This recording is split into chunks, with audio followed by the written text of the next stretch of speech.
कह रहे हैं कि भाई शनि के राशि परिवर्तन के बाद ये सबसे बड़ा परिवर्तन होने जा रहा है, क्योंकि शुभ ग्रह है। हाँ। और सबको उम्मीद रहती है, शुभ ग्रह कभी इतना बड़ा कष्ट नहीं देते।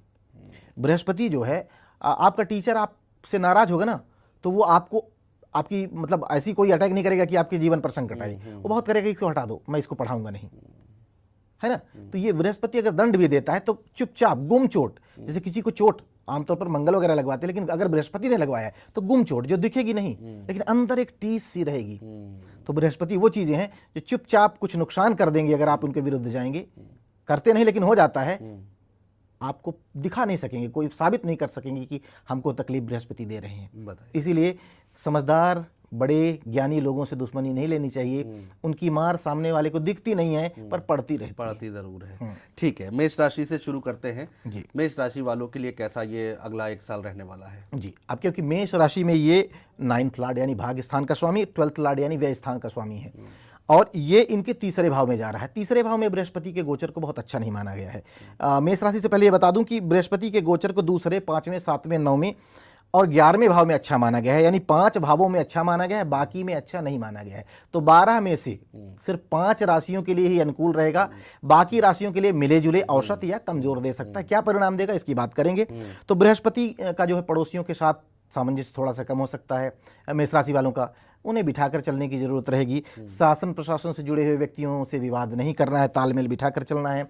व्यापार व्यवसाय में बहुत ज्यादा रिस्क नहीं लेना है। अच्छा, हाँ, मतलब समय खराब तो नहीं है लेकिन फिर भी ये मतलब विरुद्ध नहीं है लेकिन फिर भी बहुत सपोर्टिव नहीं है, इसलिए इन सावधानियों को रखेंगे तो परिणाम अच्छे मिलते रहेंगे।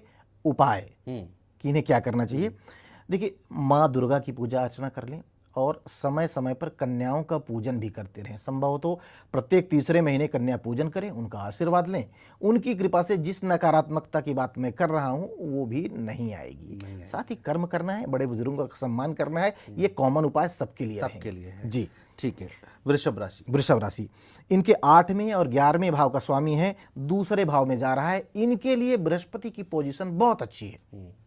यद्यपि वृषभ राशि के एंटी पार्टी में से बृहस्पति को माना गया है, इनका विरोधी ग्रह माना गया है, लेकिन बृहस्पति न्याय करते हैं, अच्छा करते हैं, जो जिस लायक होता है उसको देते हैं।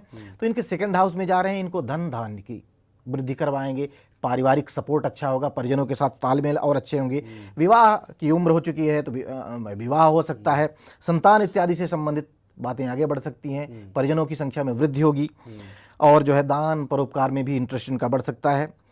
इनको उपाय के रूप में एक काम करना है, परोपकार तो करना ही चाहिए, लेकिन अगर इनके घर के आसपास की सड़कों में कोई गड्ढा वगैरह है जी, सरकार नहीं भरवा रही है, गड्ढे नहीं फिल करवा रही, खुद करवा लें। अच्छा, ये उपाय की तरह काम करेगा, परोपकार भी हो जाएगा और ये गड्ढे में नहीं गिरेंगे, इनकी गति नहीं रुकेगी। मतलब है सब कुछ ठीक, लेकिन फिर भी यदि इनके आसपास ऐसे लक्षण हो तो उसे ठीक कर लेना फायदे में रहे। तो कुल मिलाकर लॉटरी निकलने वाली है वृषभ इनके लिए, वृषभ राशि के लिए फर्स्ट क्लास का समय है। अच्छा, बृहस्पति के अकॉर्डिंग। अच्छा, मतलब बाकी चीजें भी देखी जाएंगी, उनकी दशा कैसी चल रही है, लेकिन अगर हम गुरु की गोचर की बात करें केवल तो उनके लिए बहुत अच्छा है। बहुत अच्छा है। मिथुन राशि वालों के लिए कैसा रहेगा गुरु का जी ट्रांजिट?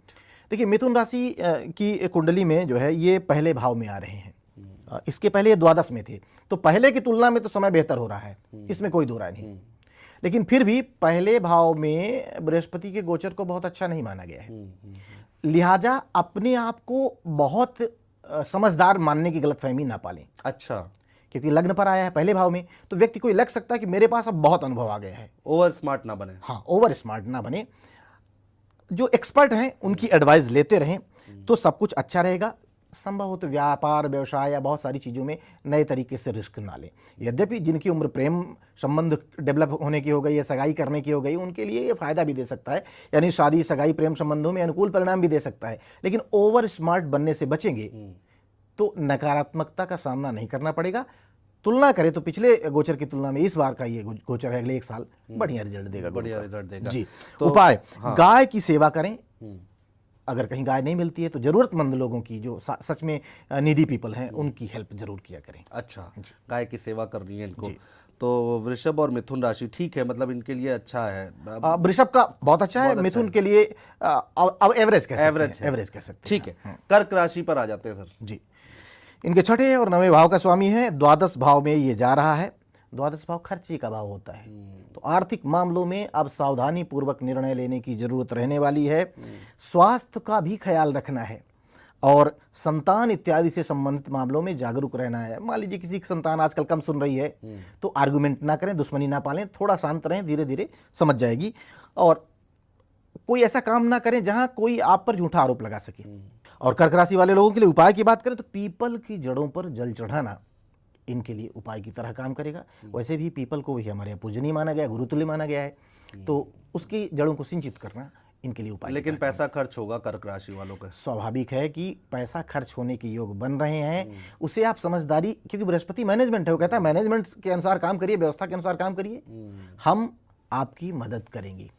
तो मनमानी नहीं खर्च होगा। यदि आप समझदारी दिखाएंगे ये जानकर कि खर्च होने वाला है, व्यर्थ में नहीं खर्च करना है, तो सार्थक चीजों में खर्च होगा तो वो एक तरीके से निवेश हो जाएगा। सार्थक चीजों में खर्च करें और आने वाले समय में उसका लाभ लें।